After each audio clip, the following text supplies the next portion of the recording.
You ever notice nothing good ever comes from your doorbell ringing at 7 a.m., especially when you're staring at blizzard warnings flashing across your TV and there's a forecast for 3 feet of snow in Buffalo?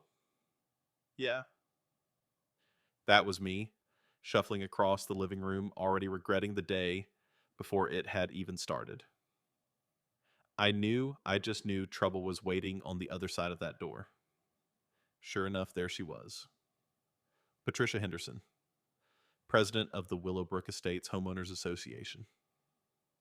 She's standing there on my porch, bundled up in this fancy parka. Seriously, it probably cost more than my monthly mortgage. And not a single hair out of place, even with the wind blowing sideways. That thin line her lips make, everyone around here dreads it. Means you're about to have a really bad day. Mr. Jenkins, she says, doesn't even bother letting me say, good morning, just launches right in. I'm here on official HOA business regarding multiple violations we've documented at your property. I just sort of lean against the doorframe, fighting the urge to laugh or scream. Patricia, there's a blizzard coming. Can this wait? She doesn't blink. The HOA doesn't stop for weather, Daniel. And then she's flipping through this clipboard that somehow, in all that wind, is perfectly dry. First, your mailbox. It's 4 inches too far to the left, according to neighborhood specifications. Second, the wreath on your door, red berries. Only white and gold are allowed. Third, last week you shoveled your driveway in a pattern that doesn't match the approved north-south clearing method. I just stare at her. You're documenting my snow shoveling pattern? She nods. The HOA takes uniformity very seriously.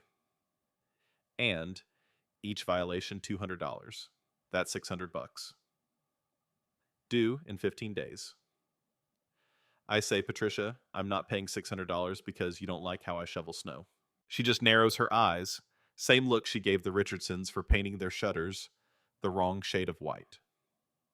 Same one she used when she tried to force old Mr. Chin to dig up his vegetable garden. The bylaws are very clear. If you refuse, we'll place a lien on your property. I've done it before. I'll do it again. And I swear my jaw actually locked up a little. Because here's the thing, this house was Amanda's dream. I moved to Willowbrook after she died, partly to honor her, partly just to get a fresh start. First year, Patricia left me alone. Guess I got a pity window.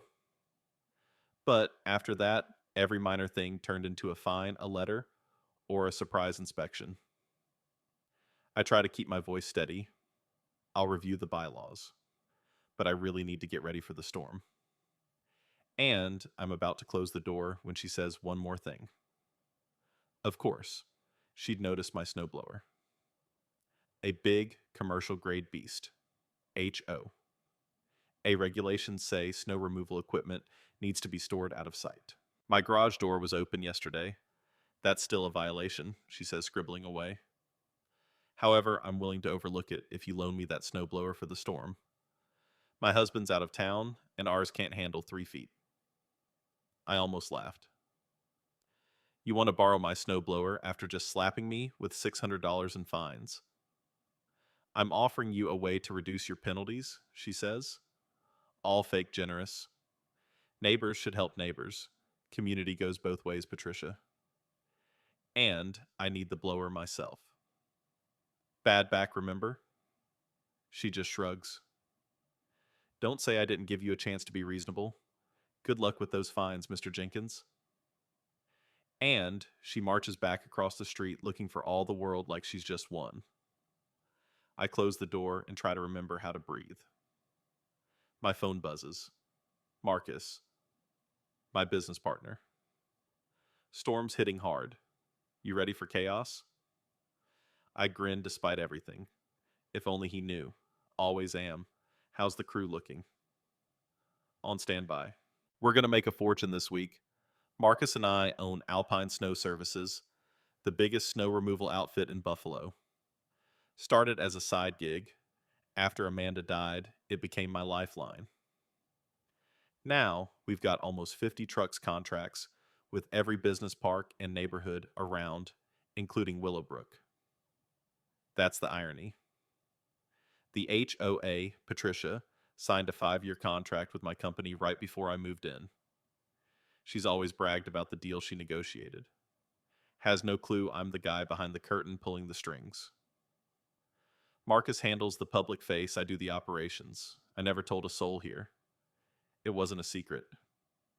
Just didn't want the spotlight. Phone rings again. Marcus, your HOA president. Patricia something just called. Wants her driveway plowed before anyone else's. Emergency, she says.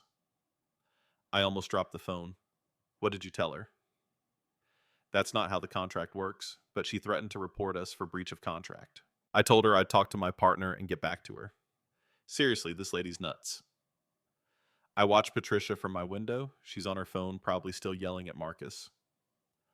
Don't do anything yet. I'll handle her. She's my neighbor. Trust me, I know her game. Our plans start the routes at 2 a.m., hit commercial clients first, then residential. Willowbrook gets plowed at 6 a.m. Pretty generous. I prep for the storm generator food firewood. I'm ready for whatever Buffalo can throw at me. By late morning, I'm in the garage checking the snowblower when Bob, Patricia's husband, shows up. Only he's not supposed to be here. Patricia told me he was out of town. Hey, Daniel. Patricia sent me over. Said you two had a disagreement. He looks uncomfortable. I was supposed to be at a conference, but Patricia called, said it was an emergency. She wants to borrow your snowblower. Ours broke, apparently. I tell him, why don't you check your blower? If it's really broken, come back and we'll figure something out. He nods, grateful, and heads back. 10 minutes later, I see them in the driveway arguing. Bob gestures at the garage. Patricia points at my house. Finally, Bob gives up and goes inside. Patricia storms over. Bob says our blower is working, but it's not sufficient. I need a commercial machine. As HOA president, I'm requesting use of your equipment for community safety. She's quoting bylaws at me, twisting words about emergency resource sharing. I've read those bylaws back to front. That covers infrastructure, not your private driveway. My ability to move freely during an emergency is essential to the community. Streets will be plowed by morning. You'll be able to move then. She goes red. I called Alpine. They were rude. If they won't help, I have to use neighborhood resources. My blower isn't a neighborhood resource. It's mine. She snaps refusal to cooperate, another $500. Plus, emergency HOA meeting to discuss your residency in Willowbrook.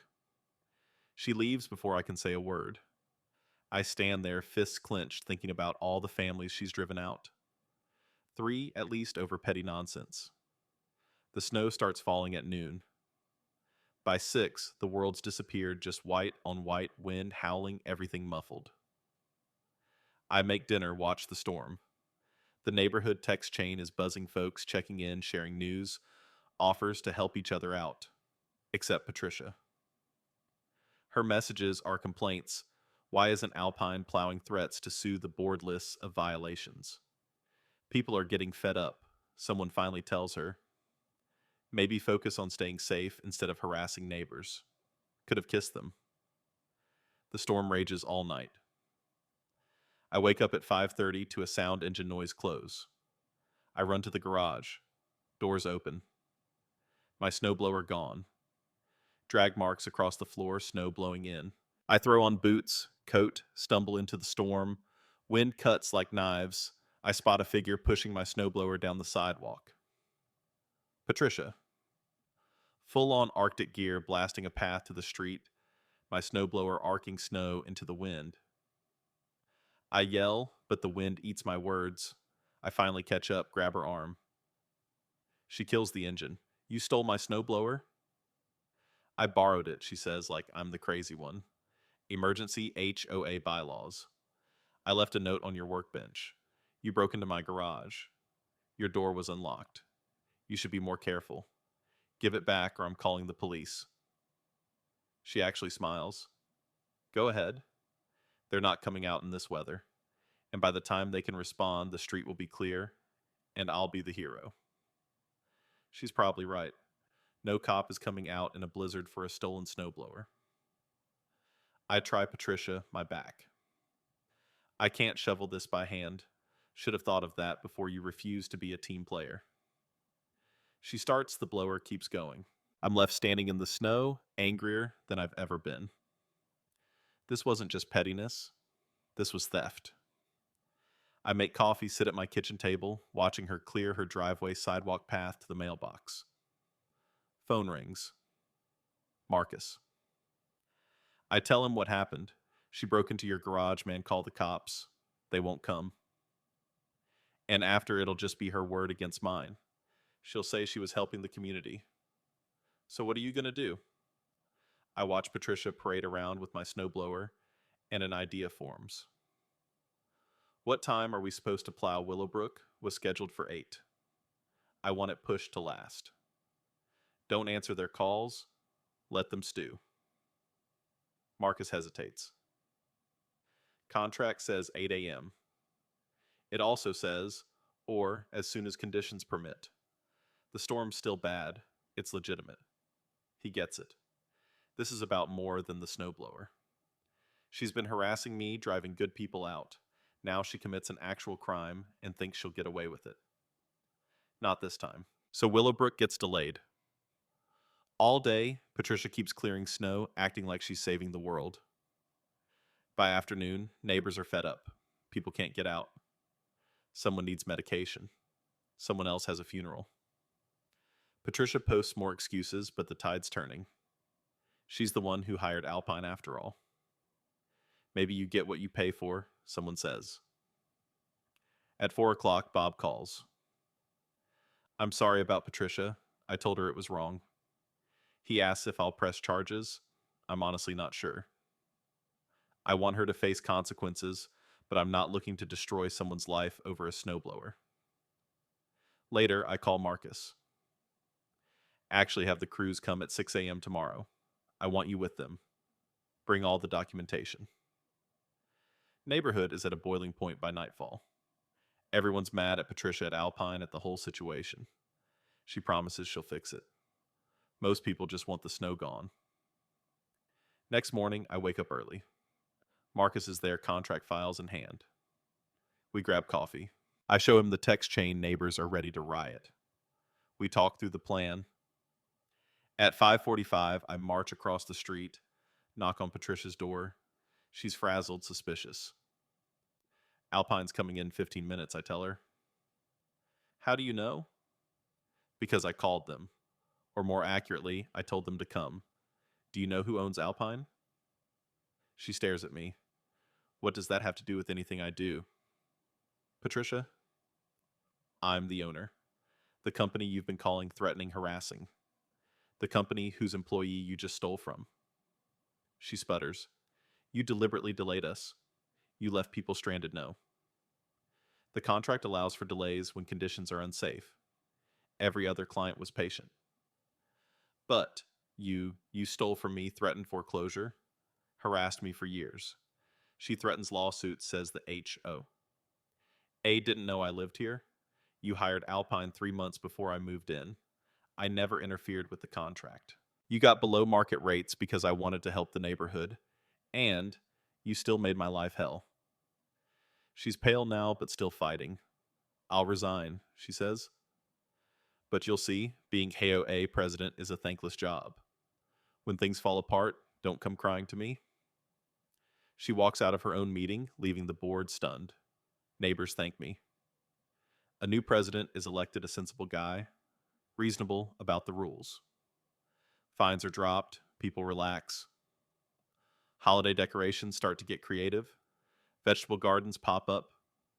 Complaints to Alpine. Nearly zero. Turns out when people aren't terrified, they're a lot nicer to deal with. Bob and Patricia end up selling their house. They need a fresh start, he says. I don't blame them. Patricia isn't a villain, not really. She let power go to her head. It happens. Maybe she'll find peace somewhere new. Spring comes, lawns reappear. People rake and plant together. A young family moves into Patricia's old place. They ask if the HOA is strict. I tell them it's fair. Just pay your dues. Keep up the place, you'll be fine. Marcus calls new contract big neighborhood. All because word got around that we do things right and we stand up to bullies. And, Amanda would have liked this. Not the drama, but the way the neighborhood's changing. People helping each other rules serving the community, not the other way around. A few weeks later, we're at a spring party in the clubhouse. The vibe is light easy. Helen, the vice president, thanks me for what I did. We're making changes, she says. More oversight, more fairness. It feels good. That night, as I walk home, I pass Patricia's old house. Through the window, I see the new family, the little girl spinning around with her stuffed animal laughter echoing in the kitchen. Life goes on. People find happiness. Neighborhoods recover. And me, I head inside, check the snowblower scratches and all. Some scars are worth keeping. They remind you of what you've been through and what you're willing to stand up for. Outside, stars shine over Buffalo. The winter's finally gone, and for once, everything feels right. Just a guy in his house, in his neighborhood, grateful for peace, and maybe a little justice. So here's the thing. I keep coming back to when someone crosses a line, really crosses it. What do? Do you fight back, even if it means shaking up the peace? Or do you let it slide for the sake of keeping things smooth on the surface? I'm curious, what would you have done? Ever faced a neighbor or a boss or someone with too much power who just wouldn't stop? Did you stand your ground or did you let it go? Share your story. I'd love to know I'm not the only one who's had to draw a line in the snow.